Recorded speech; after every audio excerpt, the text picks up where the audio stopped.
आपल्या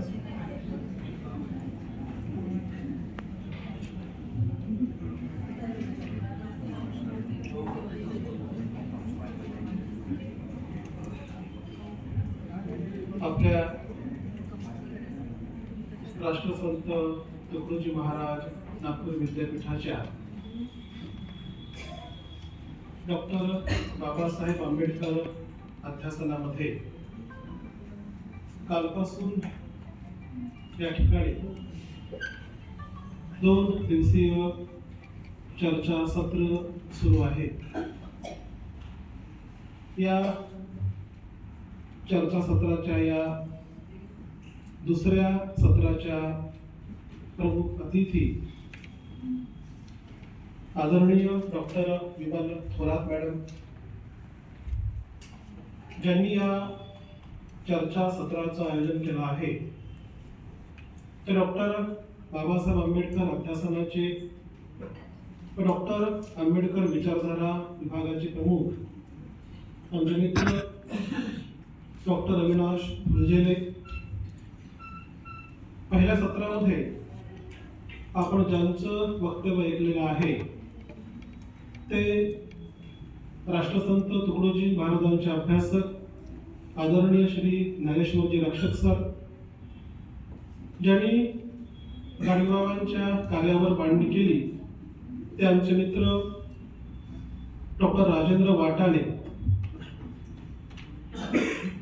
यानंतरच्या सत्रात ज्यांचं वक्तव्य आपल्याला ऐकायचं आहे ते आमचे मार्गदर्शक आदरणीय डॉक्टर सतीश बडवे सर, आमचे तरुण मित्र डॉक्टर भगवान फाळके,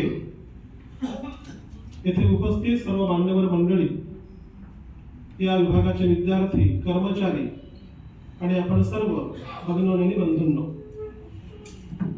कालपासून आपण महाराष्ट्रीय संतांचे जाती निर्मूलन संबंधी योगदान या संबंधी विमर्श करत आहोत आणि त्याच पाडणीमध्ये एक पुढचा टप्पा या नात्याने आपण आजच्या या विमर्शाकडे पाहिलेला आहे।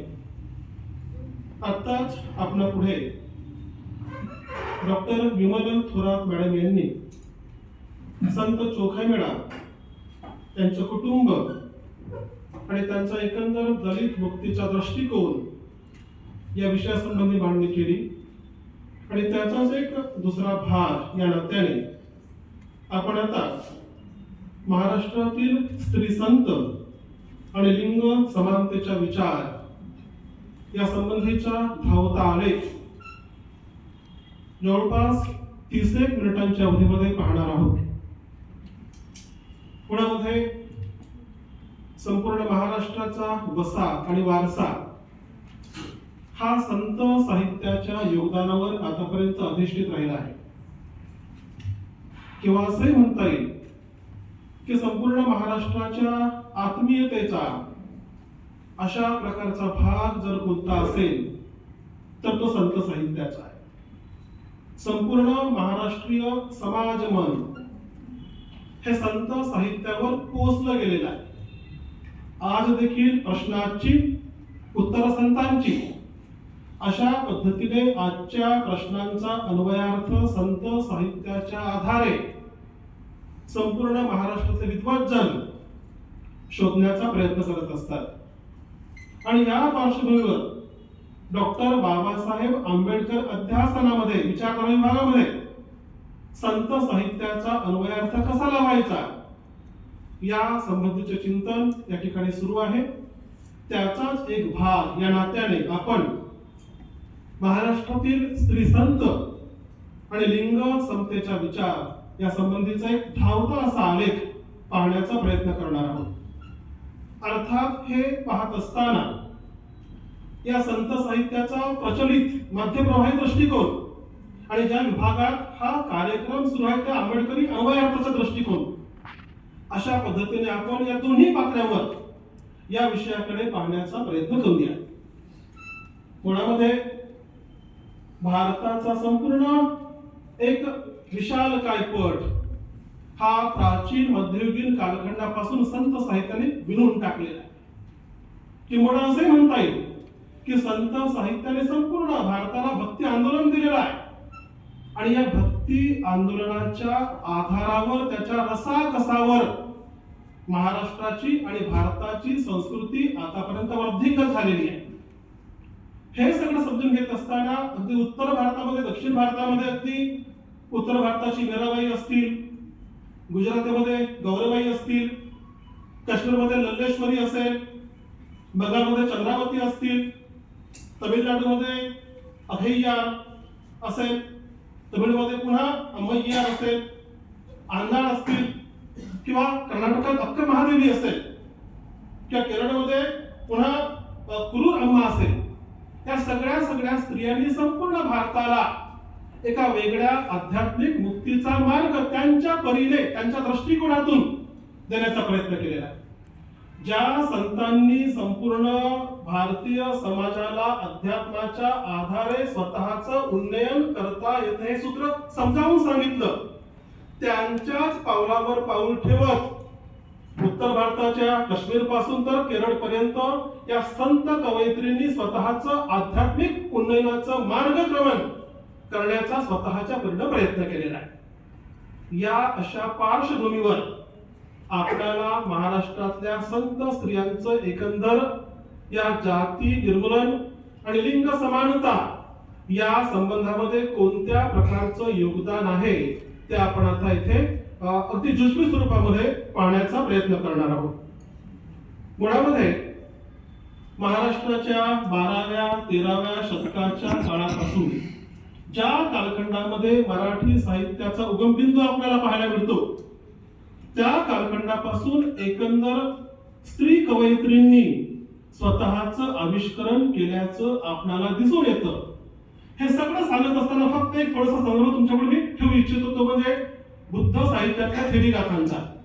म्हणजे बुद्ध साहित्यामध्ये ज्या थेरींनी, ज्या भिक्षुणींनी स्वतःचं आध्यात्मिक उन्नयनाचं सूत्र आकारात सांगलं आणि स्वतःच्या आध्यात्मिक मुक्तीची एक प्रक्रिया राबवण्याचा प्रयत्न केला, तो एक भाग एकंदर भारतामध्ये अगदी बुद्धोत्तर आणि बुद्धांच्या काळामध्ये प्रतिष्ठापित झालेला होता.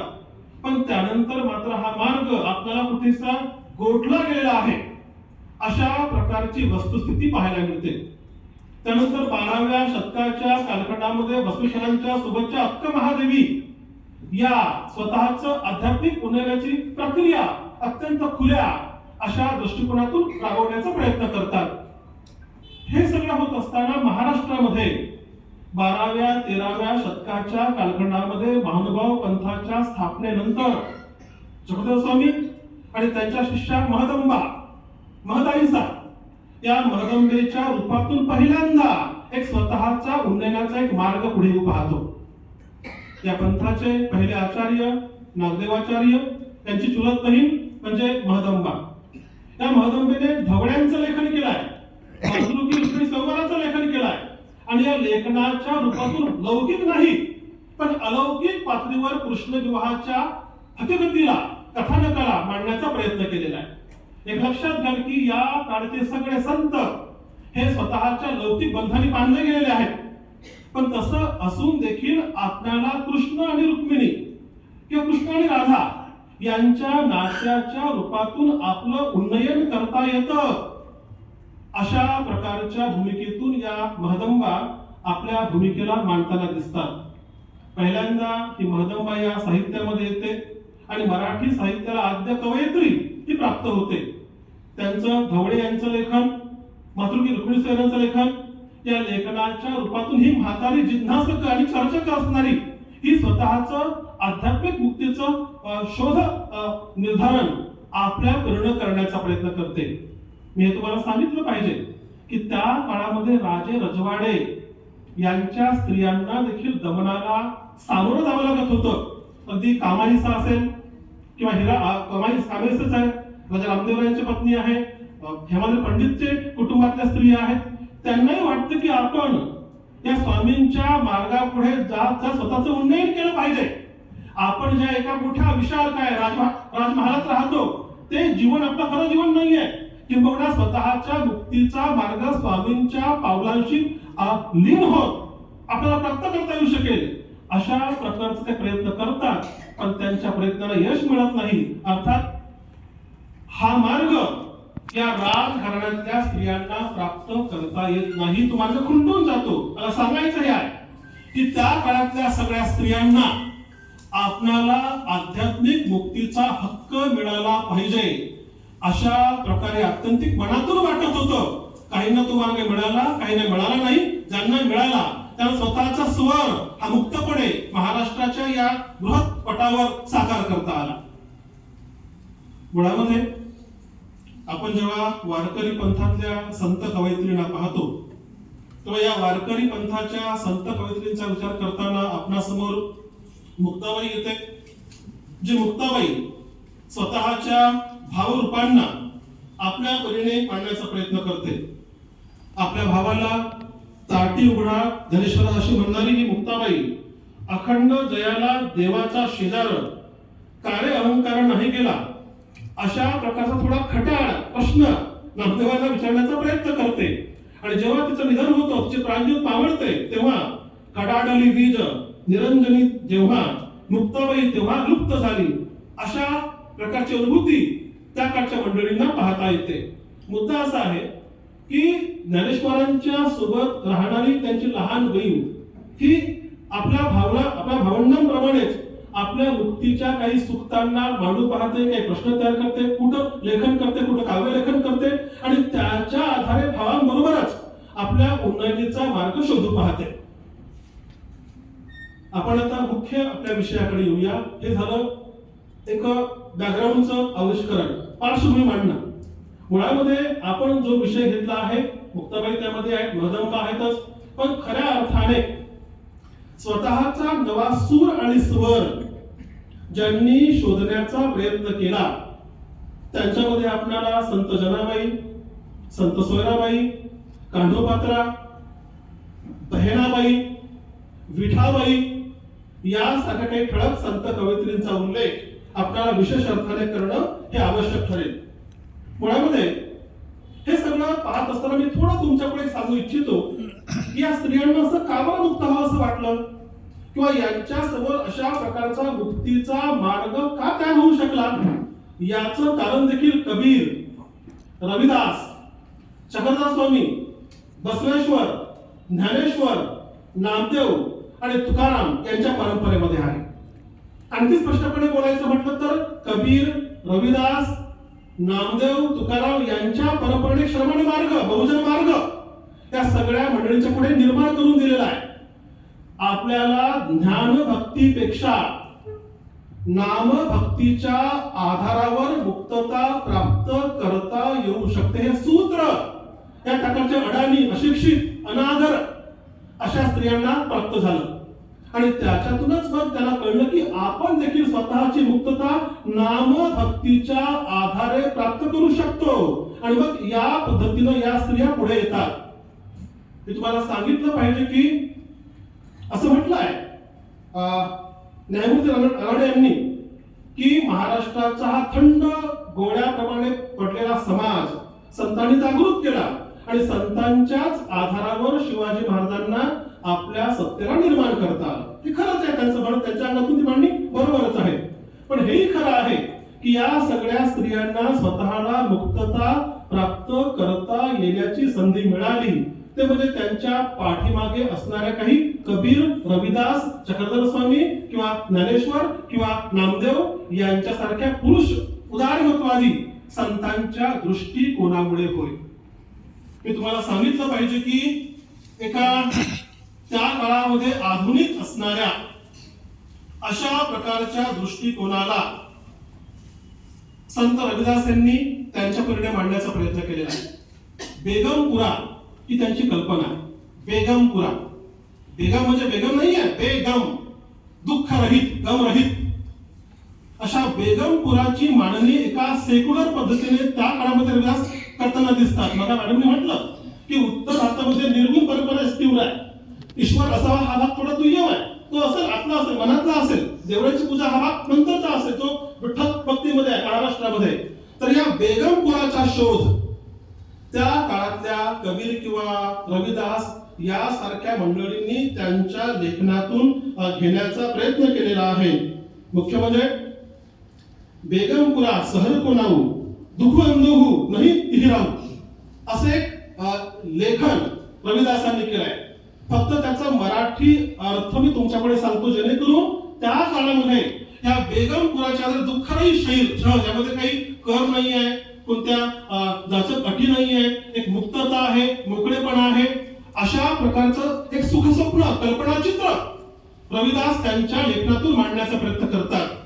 ते लेखन असं आहे, एक साजरे गाव असावे, दुःख मुक्तीचे नाव धारण करणारे, बेगमपुरा म्हणून ओळखले जावे, जिथे नसेल वेदना किंवा यातनेला स्थान, नसतील तिथे कोणतेही कर वा कसले दडपण वा संपत्तीवरील मालकी, नसेल तेथे अन्याय ना चिंता, ना असेल कसली दहशत किंवा राजकीय छळ. माझ्या बंधूंनो, मी आलोय अशा माझ्या स्वतःच्या गावात. येथे असेल माझे खास घर, जिथे असेल सारे छान, असे साम्राज्य जे असेल सधन आणि सुरक्षित. कुणी नसेल तिथे पहिले दुसरे वा तिसरे, असतील सारे एक. मिळेल तेथे आपल्या आवडीची सारी खाद्यपेये आणि तिथे राहणारे असतील सारे समाधानी आणि श्रीमंत. ते करतील त्यांना हवे ते, फिरतील सारे मुक्तपणे सर्वत्र. ते भटकतील आपल्या कल्पनेच्या राजवाड्यांतून, ना अडवे त्यांना कुणी. म्हणे रविदास, आता हा ढोर झालाय मुक्त, चला माझ्या सवे या शहरातील आपण हू परस्परांचे दुःख. अगदी आधुनिक काळातील आधुनिक आशियाची कविता वाटावी अशा प्रकारचे युटोपियन स्वप्न संत रविदास त्यांच्या एका अशा कवनामध्ये मांडतात. हे अकल्पित आहे. म्हणजे आजच्या आधुनिक कवींनी ज्या प्रकारे एका व्यक्तिनिष्ठ, व्यक्तिवादी, उदारमतवादी, एका वर्ग, जाती, धर्म, लिंग रहित अशा प्रकारच्या समाजाला मनामध्ये लक्षित घेतलं होतं, तशा प्रकारच्या भूमिकेतून या बेगमपुराला रविदास मांडतात. तीच भूमिका कबीरांची आहे, ती बसवांची आहे, चक्रधरांची आहे, ज्ञानेशांची आहे, रामदेवांची आहे, तुकारामांची आहे. तर त्या काळातल्या परंपरागत काही घटकांच्या पलीकडे जाते काय सुखस्वप्नाची मांडणी ही संत मंडळी करताना दिसतात. याचा उल्लेख मी फक्त याकरता केला की अशा प्रकारचं प्रतिमान त्या काळच्या संतांना निर्माण करता आलं होतं आणि त्याच्यामुळेच महाराष्ट्रातल्या संतांना देखील त्या पद्धतीची मांडणी करता आलेली आहे.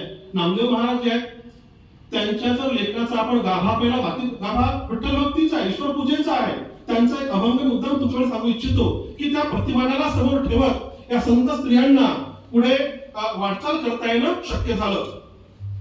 त्यांचा अभंग असा आहे, व्रत तप न लगे करणे सर्वथा, न लगे तुम्हा तीर्थ जाणे तया, आपुल्याची ठाई असा सावधान, करा हरी कीर्तन सर्व काळ. ते पुढे म्हणतात, न पढावे वेद नको शास्त्रबोध, नामाचे प्रबंध पाठ करा, न साधावे योग ना साधावे वैराग्य, साधा भक्तिभाव संत सांगे, एर क्रिया कर्म करिता होणे लगे, माझी कोणी बडी करणे सांगा, नामा म्हणे पूज सांगितले संती, याकरती विश्रांती अनिक नाही. तुम्हाला जर स्वतःला मुक्तता प्राप्त करायची असेल तर वेद, वचन, जप, जाप्य, सणा संवर्धन या प्रकारच्या गोष्टींपेक्षा फक्त मनामध्ये एक भक्ती असावी, खरीखुरी भक्ती असावी, ज्या भक्तीच्या आधारावर स्वतःला ताळता येणं शक्य होईल. अशा प्रकारचा मार्ग नामदेव महाराज सांगतात आणि हाच मार्ग पुढे संत तुकाराम यांनी फार चांगल्या प्रकारे विस्तारित केलेला आहे. तर अशा पद्धतीने एकंदर या संत स्त्रियांना या पंढरपूरच्या वाळवंटामध्ये स्वतःला मुक्त करण्याचा एक मुक्त अवकाश प्राप्त झालेला आहे. मी तुम्हाला सांगितलं पाहिजे की त्या काळातलं कीर्तन करणं म्हणजे त्यांच्या स्वतःवरच्या बंधनांना तोडणं होतं. त्या कीर्तनातलं त्यांचा गजर असेल, नृत्य करणं असेल, फुगड्या घालणं असेल, काही खेळ असतील त्याच्यामध्ये, या सगळ्या घटकांच्या आधारे त्या काळच्या कोंडमाऱ्याला दूर सारणं अशा पद्धतीनं या स्त्रिया एकंदर त्या सगळ्या भक्तिमयी वारकरी परंपरेकडे पाहत चाललेल्या होत्या. तुम्हाला माहित असेल सैराटमध्ये काय गीतं आलेले आहेत, त्या गीतांची धूर वाजली की लोकांचे पाय थरथरतात, कारण तो एक मुक्तीचा अनुभव असतो. आपल्याला ज्या काही बंधनांनी आतापर्यंत जाचून टाकलेलं आहे त्या बंधनांना तोडणं आणि एका मुक्तीचा स्वर आखाडा सांगणं, संगीत, नृत्य, वारी, कीर्तन, भजन याच्या आधारे स्वतःला मोकळं करणं, अशा पद्धतीने या स्त्रियांनी स्वतःचं आविष्करण त्या काळात केलेलं आहे. जेव्हा जनाबाई असं म्हणते की एकच टाळी झाली चंद्रभागे वाळवंटी, माझा ज्ञानराज गोपाळासी लाह्या वाटी, नामदेव कीर्तन करी पुढे नाचे पांडुरंग, जनी म्हणे बोला ज्ञानदेवा अभंग, नाचता नाचता अभंग बोलता रंग कीर्तनी भरला, प्रेमाचे मी छंदे विठ्ठल नाचू लागला, नाचता नाचता देवाचा ढळला पितांबर, सावध होई देवा ऐसे बोले कबीर, साधू या संतांनी देवाला धरिला मनगटी, काय झाले म्हणून अचकल्या जगजेठी, ऐसा कीर्तन महिमा सर्वांसाठी वरिष्ठ, जडबड भाविका सोपी केली पाय वाट, नामयाची जनी डोळे संतांच्या पायी, कीर्तन प्रेमरस अखंड देई गे विठाई. या कीर्तनाच्या प्रेम रसातून आपल्याला त्या काळच्या सगळ्या प्रकारच्या छोट्या मोठ्या जाती, धर्म, पंथ, लिंग या भेदांना तोडता येतं, निदान संसाराच्या या चक्रापासून दूर जाता येतं. अशा प्रकारच्या भूमिकेने या संतांनी स्वतःचं आविष्करण करण्याचा प्रयत्न केलेला आहे. मी अभंगाचा उल्लेख याकरता केला की संत जनाबाई, संत सोयराबाई, संत कानोपात्रा, संत भागूबाई, संत आणखी बाकीचे जे मंडळी आहेत, विठाबाई वगैरे, प्रेमाबाई पुन्हा संत कवयित्री त्या काळातली आहे, या सगळ्या संतांना या अशा वारकरी परंपरेच्या आधारे स्वतःच्या मुक्तीचा मार्ग शोधणं आवश्यक वाटत होतं. त्या काळच्या या संतांच्या विद्रोही गाण्याबद्दल मुक्ता परिता यांनी 2 वाक्य लिहिली आहेत. ते मुद्दाम तुमच्याकडे सांगू इच्छितो. म्हणजे बेगमपुरा असेल किंवा हे एक विद्रोह या अशा गाण्यांच्या आधारे स्वतःच्या बंधनाला तोडणं असेल, त्याचं रूप निर्धारण कशा प्रकारचं होतं त्याची तुम्हाला उजळती कल्पना येऊ शकेल. या भक्तांच्या गाण्याबद्दल मुक्ता परिता यांनी असं म्हटलेलं आहे की ही गीते म्हणजे या स्त्रियांच्या मुक्तीची गीते आहेत. गीते म्हणजे गोवे आणि अभंग. अत्यंत दडपणुकीच्या आणि कोंडी झालेल्या परिस्थितीत जगणाऱ्या समाजाकडे त्याविरुद्ध आवाज उठवण्याचा कोणताच मार्ग नसलेल्या माणसांची ती अभिव्यक्ती आहे. त्यातील भाषा ही सहज समजण्यासारखी आहे. त्या गाण्यामध्ये केवळ संदेश नाही आहे, तर त्यापेक्षा आणखी मौलिक आहे. ही मुक्तीचे गीते केवळ त्यातील बौद्धिक संदेशामुळे प्रेरक आहेत असं नाही आहे, तर त्यातील भावना भक्तांच्या मनावर गारूड घालतात. गाणी गाणाऱ्यांचं शरीर आणि मनाला एका वेगळ्या अवस्थेत नेण्याचं कार्य होतं. हे भक्त नाचत गाणी गाण्यात गुंग होतात. या प्रक्रियेतील संगीत हे केवळ पूरक घटक म्हणून येत नाही, तर त्या संगीतामध्ये एक एकात्मिक बंडखोरीचा आवाज आकारास येतो. तर अशा प्रकारे या वाऱ्यामधील, भजन पूजनामधील स्वतःच्या मोकळेपणाच्या आविष्काराच्या आधारे या स्त्रियांना स्वतःचं आविष्करण गवसलेलं आहे. गेल आंबेडकरांनी थोडं वेगळं म्हटलं आहे. अतिशय कृपा त्यांनी म्हटलेलं आहे की आजच्या काळातील डिस्को आणि किंवा त्या काळातील भजन यामध्ये तसं पाहिल्यास खूप काही अंतर नाही आहे. नाच आणि गायन हे तसे धार्मिक चळवळीमधले महत्वाचे घटक होते. जसं आजच्या काळातले लोक स्वतःला या गाण्यांच्या आधारे थोडं मोकळं करण्याचा प्रयत्न करतात, आपल्यावरच्या बंधनांना तोडण्याचा प्रयत्न करतात, तशा प्रकारच्या बंधनांना तोडण्याचं कार्य या मंडळींनी त्या कालखंडात केलं होतं. अशा प्रकारचं आविष्करण आपल्याला पाहता येतं.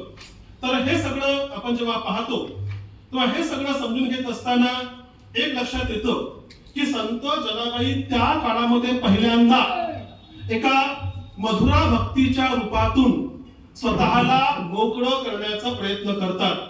जेव्हा जनी असं म्हणते की अरे विठ्या विठ्या मुळ मायेच्या कारट्या, तुझी राण रंजकी झाली, जन्म सावित्री चुणालेली, तुझे म्हणे गेले तुला पाहून काळ रडे, उभा राहुणी अंगणी शिवा घाली दासी जनी. अगदी परमेश्वराला तुझी राण रंजकी झाली असे म्हणणारी जनाबाई ती खचितच कोणत्याही प्रकारच्या बंधनांना मानणारी असेल असं आपणाला म्हणता आणि मानता येत नाही. जेव्हा ती म्हणते की देव खाते देव पिते, देवा वरून निजते, देव घेते देव देते, देवासमोर उभा राहते, देव येथे देव तेथे, देवा विना नाही देते, जनी म्हणे विठाबाई घरुणी उरले अंतर्वाही. तर अशा प्रकारे देव खाते देव पिते देवावरून निजते अशी म्हणणारी जनाबाई त्या काळच्या सगळ्या सगळ्या प्रकारच्या बंधनांना तोडणारी अशी आहे. आणि हे बंधन तोडता तोडता लिंग समानता ही आपल्या करता कशा प्रकारे महत्वाचं आहे ही ती सांगणारी आहे. त्या काळातल्या आपल्या डोक्यावरच्या पदराला खाली उघाडा म्हणून नाराज न होणारी किंवा ते मान्य करणारी अशी जनाबाई आहे.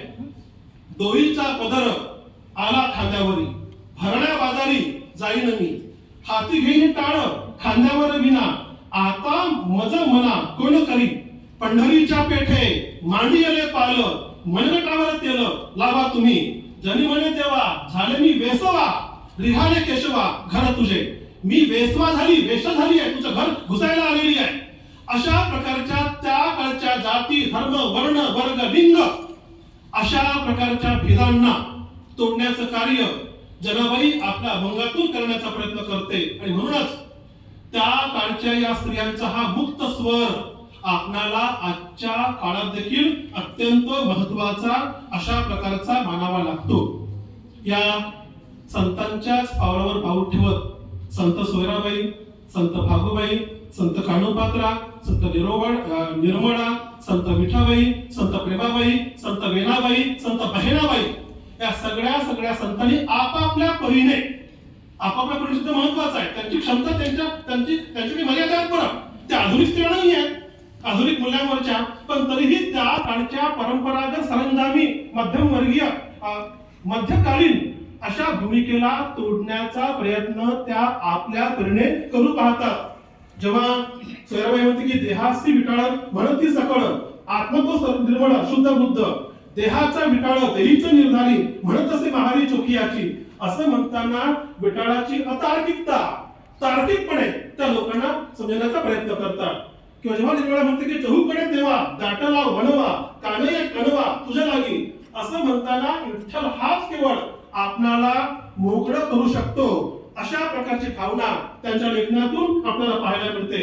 जेव्हा कान्होपात्रा असं म्हणते की पतित तू पावना म्हणविसी नारायणा, तरी सांभाळी वचन हृदय जागविसी जाण, तर हे सगळं म्हणता या स्त्रियांना हे माहित आहे की त्या काळच्या लौकिक जीवनामधल्या पुरुष सत्तेला आपल्याला आव्हान देणं शक्य नाही.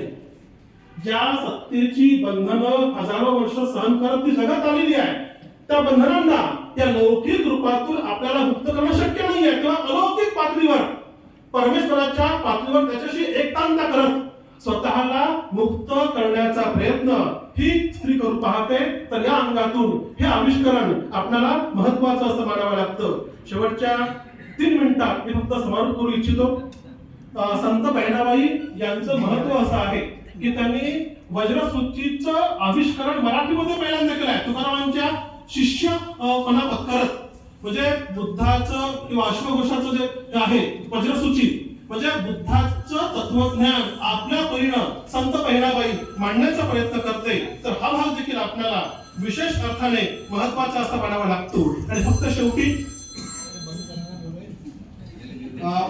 विठाबाई यांच्या फक्त 2 ओळींना मी तुम्हाला सांगू इच्छितो की विठाबाई 18व्या शतकाच्या काळातली आहे.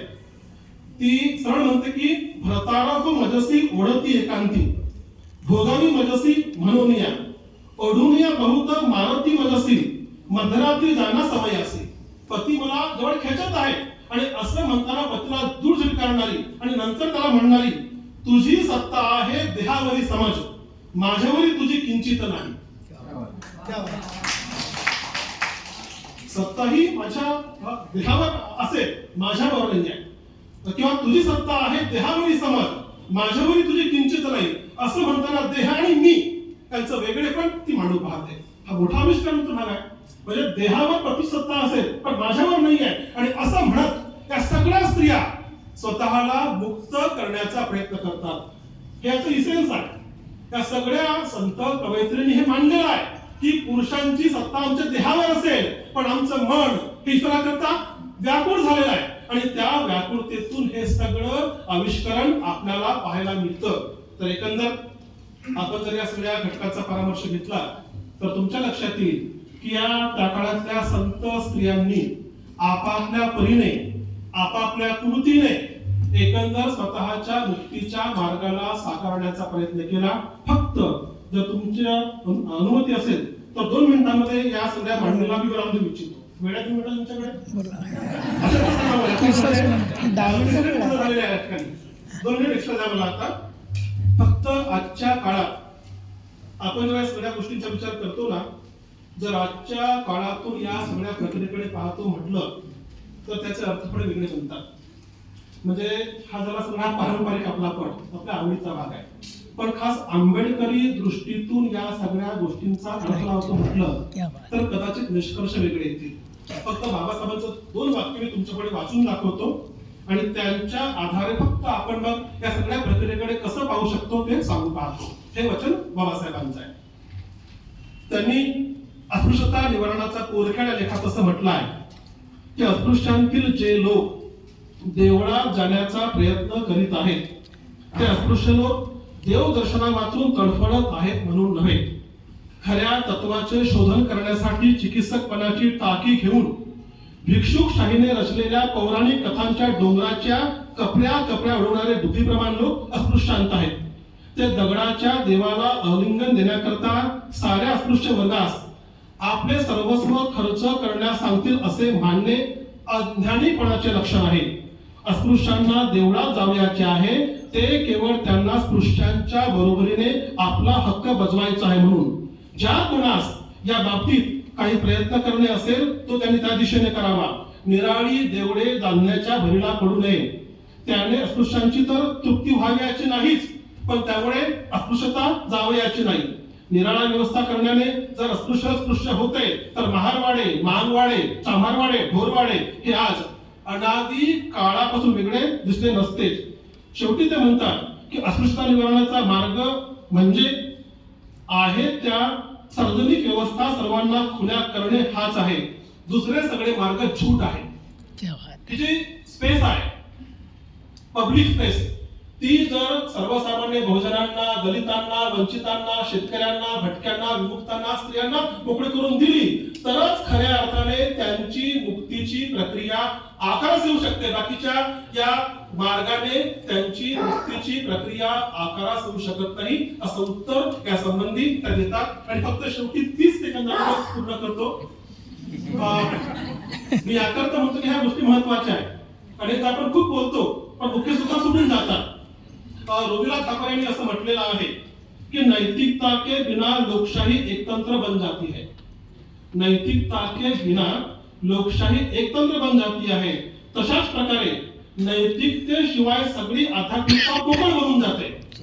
त्या काळच्या संतांची नैतिकता खरी होती, आजच्या काळातल्या मंडळीची नैतिकता खोटी आहे. हा मोठा अडचणीचा भाग आहे. त्यामुळे तो मार्ग त्या काळात फार महत्वाचा होता, पण आज फक्त त्याचा एक डोलारा आहे, दांभिकपणा आहे.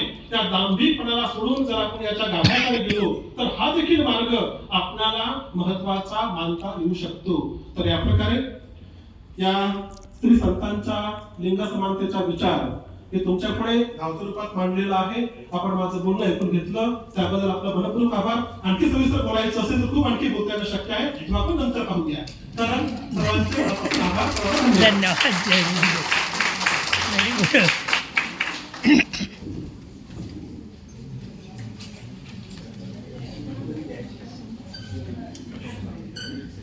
खूप खूप धन्यवाद सर.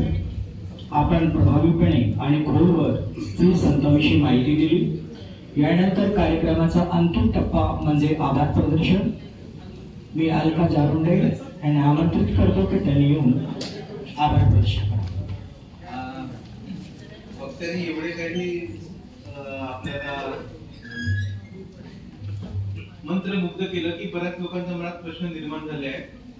तर त्यांच्या मनात प्रश्न निर्माण झाले आहेत. एक तासाचा आपला लंच ब्रेक आहे, त्यांनी त्यांच्यासोबत चर्चा करावी आणि